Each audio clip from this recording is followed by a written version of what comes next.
Tulad din ng naunang tampalasan ay may pagkabalasubas at primera klaseng mga kabastusan din ng nguya-nguya ng boksingerong ito mga kaibigan. Mantakin nyo ba naman, sinabi nitong tune-up fighter lamang daw para sa kanya ang boksingerong gaya ni Mark Magnifico Magsayo. Kahit na ito ay isang undefeated pa noon at nasa pangangalaga na ng isang sikat na legendary coach sa boxing na si Uncle Freddy Roach. Hindi naging maganda ang pakitungo ng boksingerong ito sa ating bidang kababayan mga kaibigan dahil sumobra at talaga namang nag-umapaw ang kabala-balasubasan ng kaangas-angasan nito sa pangangatawan. Minahina at talaga namang binaypas nito ang kakayahan ng tinaguriang Magnifico ng Pilipinas. Sinabi pa nga nito na easy fight lamang daw ang tingin niya kay Magsayo dahil iisang pattern lamang daw ng pakikipaglaban ang ginagawa nito na kumbaga sa electric pan kaliwat kanan lamang daw ang takbo ng mga footwork nito. Umaasa lamang din daw ito sa mga power punch na talaga namang parang happy-go-lucky manunugal na basta na lamang daw makabato ng mga suntok at atake.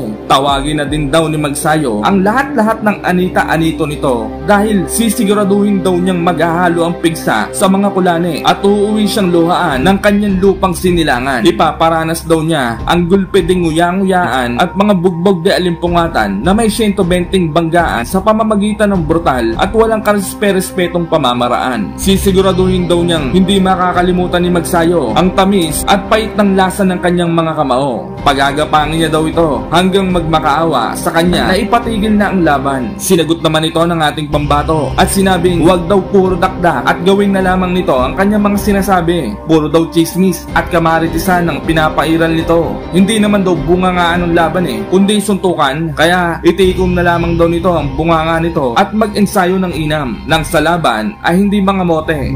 Ika-10 ng Abril taong 2021, tuluyan ang naikasa ang laban ng Mark Magnifico Magsayo kontra kay Pablo Cruz na tirador ng dinaing na oso. Ginanap ang kanilang laban sa baluarte ng Amerikano sa Mohegan Sun Casino, United States of America. May kartadang 21 panalo, 14 ay tinapos sa pamamagitan ng brutal na knockout at walang bahid ng anumang talo ang ating bidang pambato mga kaibigan. Samantalang si San Pablo Cruz naman ay may 21 panalo, 16 ay tinapos sa pamamagitan ng knockout at 2 talo lamang. Unang round, gitil na gitil agad si Magsayo Parang gusto na agad basagin ang gilagid ni Pablo Cruz Samantalang ang Amerikano naman ay tamang abang-abang lang na mahiya mo bantay sa lakay na pusang may polio.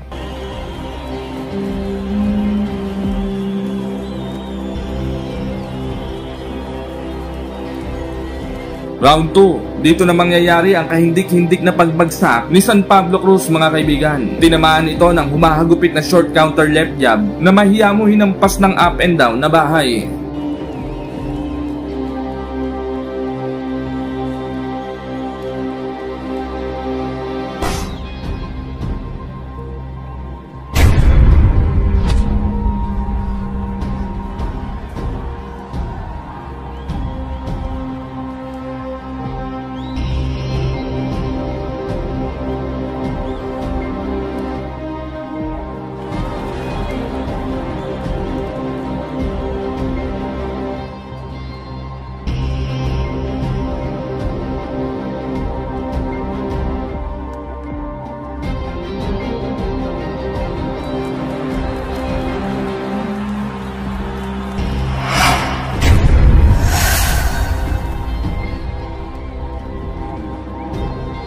Round 3, muli na naman bumagsak si Pablo Cruz mga kaibigan. Matapos itong tamaan ng lumalagablab na left hook na sa sobrang lakas ay nagmistulang plywood na bumagsak si Pablo Cruz.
Round 4. Dito na ipapalamon ni Magsayo ang lahat-lahat ng kahambugan na ipinamalas ng Amerikano bago ang kanilang laban.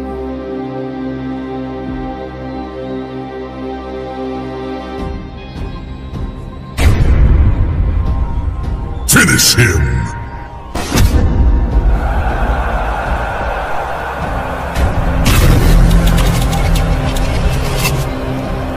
Flawless victory.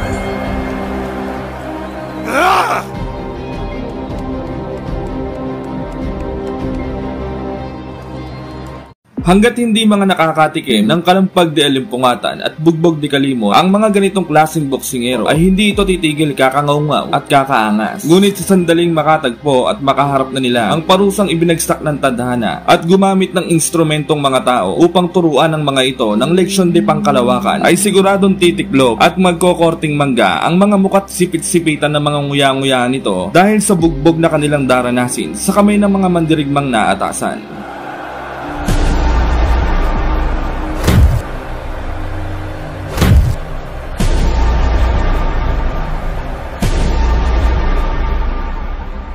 Kagaya na lamang ng Meksikanong ito mga kaibigan na tiniguri ang Dabay script dahil di umano ay kapag tinamaan ka daw ng mga suntok nito ay para ka na rin daw pinihit ng bad trip na mekaniko na isang buwan nang walang gawa ng walang pakundangan gamit ang Dabay script na singlaki ng nail cutter ng elepante at balyena na may halong tetano. Medyo maangas ang tarasa at hindi maganda ang buga-buga at aura ng boksingerong ito mga kaibigan dahil medyo may pagkamaangas at talaga namang primera klaseng kayabangan taglay din ito sa pangangatawan pagdating sa pakikipagbuntalan at pakikipaglaban. Sa katunayan niya po niyan mga kaibigan, may mga haka-hakang binalak daw itong ipalaglag sa 5 senior citizen na mangkukulam at 7 albularyo at talaga namang pinagtulong-tulungan ng hilahin dahil di umano ay 5 daw ang mga puyo nito sa ulo. Sinasabunutan na daw ng inam ng mangkukulam Yun nga lang, napakatatag daw talaga ng kapit sa pulbol at hindi napansing nagbara daw sa sipit-sipitan kaya ayon, ligtas ang damukos, namatay sa hapo ang mga albularyo at mangkukulam. Bata pa lamang daw ito ay talaga namang sakit na daw sa ulo ang pag-uugali nito at napakasarap daw isilid sa sakot iligaw ang buong katawan dahil di umano ay basagulero at palasagot daw ito sa mga maestro at maestra ng pabalang at excited palagi sa reses at uwian. Hinamon pa nga daw ng suntukan ng gwardiya dahil ayaw siyang palabasin dahil hindi pa nga naman daw talaga uwian at flag ceremony pa nga lamang ika ng gwardiya. Kaya naman dahil na rin sa katigasan ng ulot nguya-nguyaan ng batang ito ay napilitan na lamang ang mga magulang nito na ibigay ang hilig ng walang ligalig. Maaga itong in-enroll sa boxing at talaga namang ganadong-ganado at kitang-kita ang kagalakan sa kanyang mga mata at mga labi dahil kung anong batugan at tamad nito sa pag-aaral ay siya namang sipag nitong makipagbuntalan at makipagsuntukan. Kaya naman pagpasok nga po nito ng kanyang amateur career mga kaibigan ay 36 na sunod-sunod na impresibong panalo agad ang bumungad dito at nakapagtala lang naman po ito ng katakot-takot na 126 na panalo sa kanyang buong amateur career at 3 talo lamang. Naging kampiyon din ito sa Mexican Youth Boxing Federation at nakasungkit ng ilang medalya sa pandaigdigang kompetisyon sa boxing sa edad lamang na 17 taong gulang. Kaya naman, nang dahil sa mga achievement ng boksingerong ito mga kaibigan, ay tila sumobra ang kumpiyansa nito sa boxing at talaga namang nag-uumapaw ang taas ng tingin sa sarili at maagang pinasok ang mundo ng professional boxing sa pag-aakalang siya na ang susunod na magiging hari ng pampalakasan sa boxing. Ngunit sa kabila nga po ng kaangas-angasan ng boksingerong ito mga kaibigan, ay talaga namang may bigat, binatbat at may pagmamalaki din naman talagang tunay ang tinaguri ang Dabay script ng mga Mexikanong ito mga kaibigan. Unang salang nga po nito sa professional boxing ay buwena manong 10 sunod-sunod na impresibong panalo agad ang ipinamalas nito at talaga namang pinatulog ng inam ang mga kalaban. Sa pagkakataon niya na ito mga kaibigan ay tila umapaw na ang bilib sa sarili at sumobra na ang kayabangan taglay nito hanggang kasingit-singitan ng kanyang pag-uugali at pangangatawan. Ika-11 ng Hulyo taong 2015, tuluyan nang itinapat si Dabay script sa nag-iisang Triple M ng Pilipinas na si Mark Magnifico Magsayo. Si Albert Pagara ang gusto daw makaharap ng Mexicano mga kaibigan dahil di umano ay gusto daw nito ang medyo maangas at malakas na kalaban. Subalit si Magsayo lamang daw ang ibinigay ibinigay sa kanya ng kanyang promoter na siya namang ikinadismaya ng maangas na boksingerong ito mga kaibigan. Dahil di umano ay masyadong hilaw at bagitong-bagito pa daw ang boksingerong itinapat sa kanya at mukhang may gatas pa daw sa nguso. Isang insulto daw para sa kanyang itapat sa baguhan at nagsisimulang boksingero pa lamang at wala pang napapatunayan. Dapat daw sa kanya ay isabak sa mabibigat na kalaban at talaga namang may mga pangalan. Pero wala na daw siyang magagawa kung yun ang napagdesisyonan ng kanyang mga promoter. Kaya ibubuhos na lamang daw niya ang kanyang buy script kay Mark Magnifico Magsayo. Gagawin daw nitong pampataba sa kanyang kartada ang papasibol na boksingerong nagmula pa sa Pilipinas. At sisiguraduhin daw nitong pagsisisihan nitong itinapat ang katulad niya sa isang halimo na bumagsak sa good manners and right conduct na subject. Huwag daw siyang sisisihin kung magpi-50-50 siya sa ospital pagkatapos ng kanilang laban. Siguraduhin din daw na sa mismong laban ay may nakaabang na ambulansyang may dala ng oxygen at paunang gamot kagaya ng Planax, Dolpinal, Iskelan, Salbutamol, Tetrasin, Robitussin, Buscopan, Vicks Vaporub at Lagundi Plemex. Bibigyan na lamang daw niya ng partida si Magsayo. Parehas kaliwang sapatos at gloves daw ang gagamitin nito. At plastic labo naman ang gagawing brief at medyas sa mismong laban. Sinugot naman ito ng ating pambato at sinabing hindi daw siya hilaw dahil hindi naman daw siya pagkain at lalong wala na daw siyang gatas ng uso. At yung sinasabi daw niyang magpi-50-50 siya sa ospital ay baka siya pa nga daw ang mag-60-40 sa ambulansya at ipapakain daw nito ng buong buo ang lahat-lahat ng pangtatasto at kayabangan na pinagsasambit nito sa kanya. May kartadang 17 panalo, 14 ay tinapos sa pamamagitan ng brutal na knockout at isang talo lamang ang Mexicanong mananabas na ito mga kaibigan. Samantalang ang ating pambato naman ay may 10 panalo, 8 ay tinapos sa pamamagitan ng knockout at walang bahid ng anuman talo. Ginanap ang kanilang laban sa Waterfront Hotel and Casino Barangay Lahog, Cebu City. Paglalabanan nila ang bakanting IBF Youth Featherweight title. Sa mismong laban, grabe ang daming pailaw at mga tao. Gusto kasi nilang masaksihan kung papaanong kakatayin ni Mark Magsayo ang hambog at mayabang na Mexicanong boksingerong ito mga kaibigan. Unang round, matindi ka agad ang mga palitan. Gitil na gitil ng Mexicano palumpalo maya mo hindi papahuli ng buhay. Samantala, tinamaan ng sunod-sunod na kaliwan ni Magsayo ang Mexicano. Ngunit imbis na indahin ng Mexicano ay mas lalo pa itong nagyabang at iminumustra pang maigi ang mga pisngi na tila hinahamon pang maigi si Magsayo na sumuntok ng sumuntok.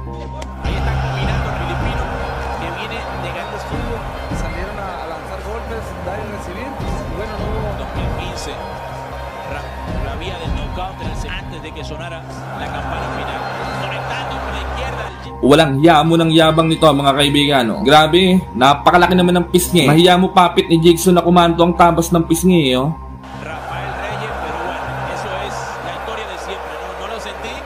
Pinapagpag pa ng inam ang mga kamay. Ano kayang ibig sabihin niya dyan? Hindi mo malaman kung gustong makita edits ni Magsayo o pinapasugid si Magsayo Parang sinasabi kasing huboy ng salawal at gustong makakita ng buhay na kobra Samantala, hindi naman nagpadala si Magsayo sa mga kabalustugan nitong Mexicanong ito mga kaibigan. At tining na tining pa rin ito sa pakikipaglaban.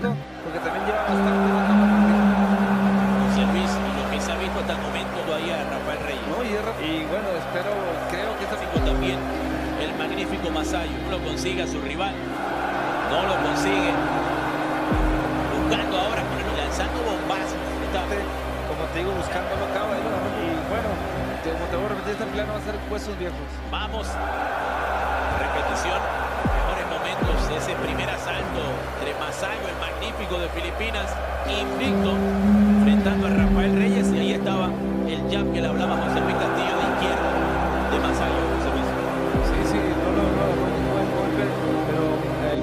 Round 2, kitang-kita ang kalamangan ng ating pambato sa Meksikano mga kaibigan. Para kasing korting gasol ang pangangatawan nito lalo na kapag nakatalikod. Samantala, nagkakapalitan na ng malalakas na patama ang dalawang boksidor na ito mga kaibigan. Ngunit pansamantalang ipinatigil ng referee ang laban dahil di umano ay tinamaan daw sa rambutan si Magsayo. Pinagsabihan tuloy ni ref si The Vice Script. No le importa recibir, pero él está ahí tras el cambio de ese no, porque bueno, el magnífico es un poquito más inteligente, que se mueve, no cae en su juego de carretón. Buena también la combinación de parte de Rafael Reyes, que le dicen que son peligrosos, se le ha enfrentado a todo el José Luis. Sí, no, y ya en el sentido de que el magnífico más o menos se levanta de frente a de respeto. Más adelante, Munier, Sa pagpapatuloy ng laban ay niratrat na ng niratrat ni Magsayo ang Mexicano gamit ang kaliwang kamay, pero tinawan-tawanan lamang siya ng Mexicano na talaga namang parang nakakaloko. Ang sarap bakyay ng nguya-nguyan at bisligan ng lalaugan oh. Samantala, bago matapos ang round ay nag-ali shuffle pa talaga ang Mexicano na talaga namang parang may tililing. Nalaglag tuloy ang suot niyang pacifier. Se iba y muy rápido, pero lo aguantó y ahí está el Reyes buscando el cambio de golpe, ¿no? Va para el frente como buen mexicano. Rapita, yo también lo conozco como rapeando Rafael Reyes, tratando de consigue al magnífico Masayo, Amar de nuevo ahora, pero también recibe de conecta con las dos manos. Una maquinita de lanzar golpes, una maquinita este invicto filipino. Vaya, Rafael Reyes. A la izquierda y ahí está la campana. Se acaba el segundo. Round 3, dito na pababagsakin ni Magsayo ang mayabang na Mexicano mga kaibigan. Bigla kasi itong tumigil Nagre-reklamo, biniyagan daw siya ni Magsayo. Hindi tumingin nasabi tuloy siya ni Magsayo nang wala sa oras. Invicto, Taquitos, Negro, Suchores, Vivo Verí. Se van a dar con todo, se le ve. Ahora con la izquierda la combinación. Sa pagkakataon niya pong ito mga kaibigan, ay hindi ikinatuwa ng mga Meksikano ang pangyayaring ito dahil di umano ay bias daw ang ating kababayan na referee at madugas daw maglaro si Mark Magnifico Magsayo dahil hindi naman daw nakatingin ng kanilang pambato tapos babanatan. Ang masasabi ko lang dyan mga kaibigan ay kaya nga umpisa pa lamang ng laban, sinasabi na ng referee na protect yourself at all day, diba? Pero tingnan niya natin mga kaibigan kung talagang biniyagan ni Magsayo ang Mexicano.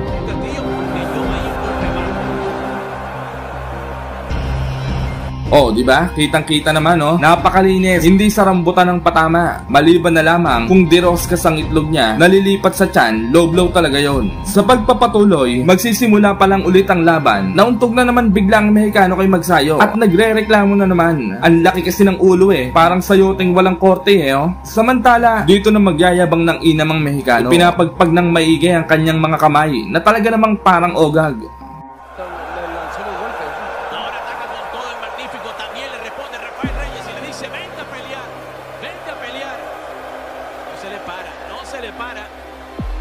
No se detiene el magnífico de derecha que falla.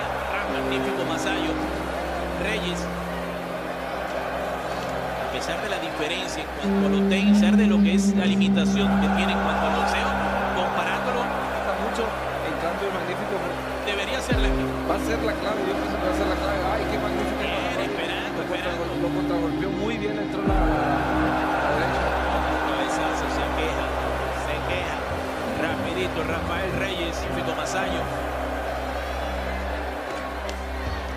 Buscando ahora los ganchos. Del Mágico Masayo frente. Round 4, may pagkamadugas din pala talaga tong si The Vice Script mga kaibigan. Biniyagan si Magsayo Naghihigante, grabe. Tignan nating maigay mga kaibigan. Ayun visit kang gasol ka, madugas ka talaga Ang sarap mong kalbun sa kotos at kuskusin ng steel ball sa singit Dapat sa'yo, dinodos por dos ng may pakong dising kung bakya Masayo. Vamos a ver. Ese sí fue bajo. Ese sí lo dio como el otro. Distancia, ¿no? Sí, ahora dando resultados boxeando para el frente, buscando la pelea ahora que se la guardia. De nuevo con la izquierda Rafael Reyes, al magnífico Masayo. Otra vez 1-2. Como si nada Rafael Reyes. Conectando de nuevo el hombre de Filipinas. Hasta el momento la pelea del lado del filipino, ¿no? Se ve Sí, una pelea a la persona del magnífico que tuvo un golpe también pasa a la cabeza para ir formando atacar la cabeza con sentido de la palabra. el volado de parte del magnífico, tratando de hacerla imposible ante este invicto filipino. Vamos a hacer una pausa y ya venimos con muchísimo más entre el magnífico Masayo y Rafael Guerrerito Reyes. Para el Guerrerito Reyes, hasta el momento lo que se esperaba de este invicto filipino, gran técnica y pegada también. Sí, se ha movido muy bien. Reyes está haciendo Round 5, dito na ipapakita ni Magsayo kung gaano katapang at kamakapangyarihan ang isang dugong maharlikang Pinoy. At dito na rin niya ipapalamon kay The Vice Grip ang lahat ng kayabangan niyang ipinamalas. Mark el Magnífico Masayo y Rafael Guerrerito Reyes. Al momento, el Magnífico Masayo. Pero yo pienso que el pundonor, las ganas le ha puesto el Reyes. La fuerza de Reyes lanzar muchos golpes y sin fuerza. Ahí está. Mandan a lanzar golpes al cuerpo a Rafael Reyes, pero descuida mucho la guardia también, José Luis. Ahí está, descuida la guardia y lo debe de bajar los golpes al cuerpo para hacer un poquito más de daño a Reyes. Pero como te digo, le falta experiencia, tiene 2 años peleando, ya lleva 20 peleas bastante. 16 y 4 el récord. Sí, y ya tiene 5 años de selección profesional. Atacando con todo el hombre de Filipinas. Y tiene quijada, pero está tambaleando. Se tambalea. Rafael Reyes ataca con todo el Magnífico. Pueden detener el pleito, pueden detener, ataca con todo. La derecha le ha entrado. ¿Cuántas veces ha querido ahora con la izquierda?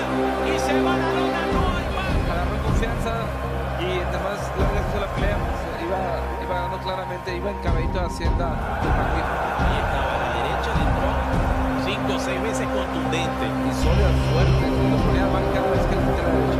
Cuando quiso atacar Rafael Reyes, buenas noches. Buenas noches, sí, bueno, que buen gancho, clarito en ese momento. Y bueno, ya andaba mal. Y eso fue, la culminación fue el tiro de gracia. 20 añitos para Masayo, se le augura un futuro prometedor este muchacho. Claro que sí, es cuestión de cuidarlo, llevarlo como lo han llevado hasta ahorita. Y dentro de pocos años hemos estado viendo cosas muy buenas de él. Beso pluma, ahí está. 4 na buwan lamang po nakalipas ay sunod naman itong nakapatayan ang laman lupang Mexicano na slugger at knockout artist na si Julio Polito Ceja na tirador ng ginisang ostrich para sa isang world title eliminator bout. Ang magwawagi sa labang ito ay siyang maging rank number 1 contender ng Noy WBC featherweight champion na si Gary Russell Jr. na may lahing mambabarang at manananggal. Hindi basta-bastang fighter ang makakalaban ni Magsayo na si Ceja mga kaibigan, sapagkat may pambihirang knockout power din ang Meksikanong ito na kapag tumama sa'yo ay para ka na rin hinampas ng isang kahong lagundi planak sa Moxicillin Dolphin at Solmiux at Robito Singh for dry cup. Ngunit kung bago at kakapadpad mo lang sa channel na ito mga kaibigan, ay baka naman pwedeng makahiling sa iyo ng isang like, comment, at higit sa lahat ay subscribe. Pakisampikan na rin ang kampana dyan sa tabi para buena mano ka palagi sa mga bago kong upload. Sa katunayan niyan mga kaibigan, sa panimula ng karera nito bilang isang professional na halimaw ay nakapagtala na agad ito ng 18 sunod-sunod na panalo na lahat nga po ay puros tulog sa kangkong ang inabot. At ang matindi pa nga dyan mga kaibigan ay karamihan sa mga knockout win nito ay puro sa first round lang ang inabot na mahiya mo mga inutusang bumili ng alak at ang binili ay bulak. At yan nga po ay nangyari sa loob lamang ng 4 na taon mula taong 2009 hanggang 2012. Bukod dyan mga kaibigan ay dati na rin itong naging world champion nang masungkit nito ang bakanting WBS Silver Bantamweight title kontra sa kapwa Meksikano na si Juan Jose Montes via 10th round technical knockout sa pamamagitan ng top silog punch.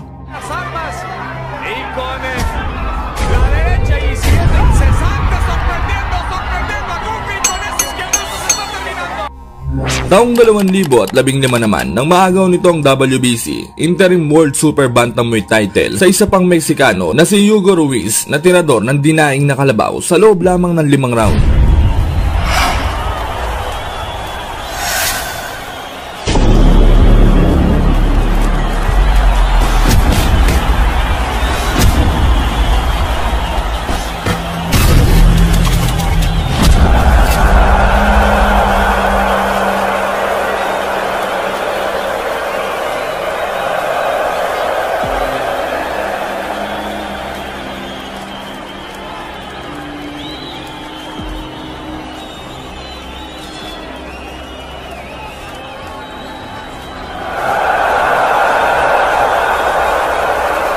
Kaya naman, masasabi nating isang napakadelikadong laban ito para kay Magsayo dahil mas malakas at di hamak na mas malawak ang karanasan nito sa pakikipagpatayan at pakikipagpompiyangan sa ibabaw ng lona. Sa isang online sunggala naman mga kaibigan ay makikitang halos patas lang ang dalawang fighter sa tayaan. Pero ganun pa man, ay madaming nagsasabing liyamado daw si Seiya sa kanilang magiging laban at malabo daw manalo itong si Magsayo dahil nakikipag-sparring lang naman daw ito sa mga lamok, alimasag, suso at alimango.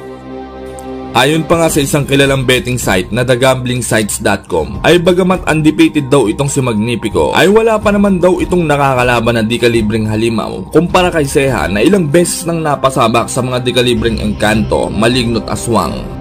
Pero ganun pa man mga kaibigan ay maraming boxing fans ang hindi sang-ayon dito at ultimo nga po ang ating pinakamaangas na boksingero John Riel Cuadro Alas Casimero ay hindi pabor para sa Meksikano sapagkat sa mga hindi kasi nakakaalam ay bago pa man maganap ang laban ng dalawang ito ay nakasparing na ng angas ng Pinas Cuadro Alas itong si Seiya at di umano ay binugbog lamang niya ito ng binugbog ng bugbog di alimpungatan.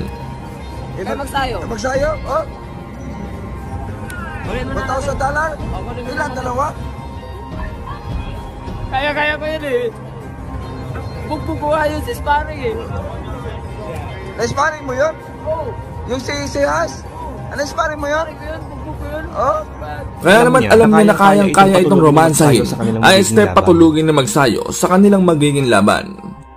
Bago ang kanilang sagupaan ay may suwabing kartada ang ating kababayan na 22 panalo, 15 ay tinapos sa pamamagitan ng knockout at may 66.67 knockout ratio. Samantalang ang Meksikano naman ay may banayad na 34 na panalo, 28 ay tinapos via knockout, 4 na talo, 1 tabla at may napakataas na 88.68 knockout ratio. Ang kanilang laban ay ginanap sa T-Mobile Arena Las Vegas, Nevada, USA kung saan ang main event dito ay ang sagupaang Manny Pacquiao versus Yordenis Ugas na tirador ng baboy na balasubas. Sa mismong laban, unang round pa lamang ay nakascore na agad ng knockdown si Magsayo matapos tumama ang isang lumalagablab na left hook sa mukha ng Meksikano na mahiyamoy hinampas ng tricycle.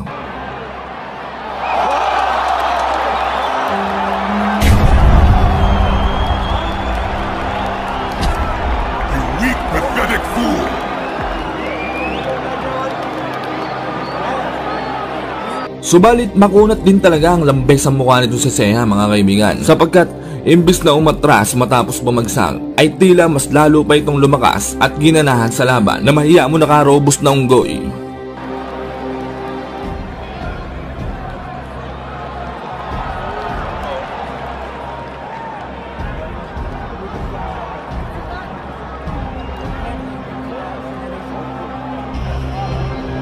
Sa mga sumunod na round ay inatake na nito ang esophagus at small intestine ni Magsayo dahilan upang manghina at mapangwi ito.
Pagsapit ng round 5 ay dito na umepekto ang mga suntok na pinapakawalan ng Meksikano sa katawan ni Magsayo. Kung mapapansin nyo kasi mga kaibigan, ay bahagyan ng bumagal si Magsayo dito na agad namang sinamantala ni Ceja upang maipatama ang isang solidong lepok sa nguya-nguyaan ni Magsayo na naging dahilan ng pagbagsak nito.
Kung mapapansin nyo kasi mga kaibigan, in fighting style ang ginagamit ni Ceja sa labang ito o malapit ang pag-atake gamit ang top silog punch. Sobrang epektibo nito para maisenta pang body shot sa katawan ni Magsayo. Kaya naman pagdating ng round 7 ay dito na nakaisip ng malupit na diskarte ang legendary coach na si Freddy Roach upang basagin ang opensa ni Ceja na mahiyamo kanibal na pusa na marunong magluto ng siopaw. At dito nga sinabihan niya si Magsayo na sa susunod na round ay gamitan na niya ito ng clinch o pagyakap sa tuwing papasukin siya ng Meksikano. At dahil nga po sa diskarting ito ni Magsayo mga kaibigan ay unti-unti na siyang nakabawi sa laban.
Pagsapit ng round 10 ay dito na tuluyang winasak ni Magsayo ang sentido at bahitain ni Ceja.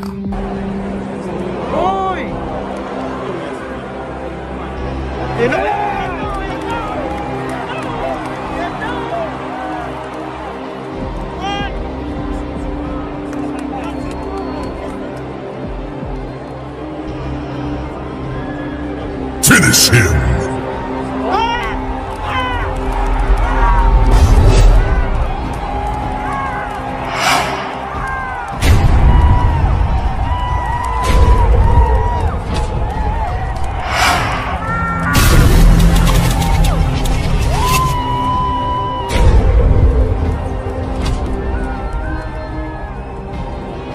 Fatality.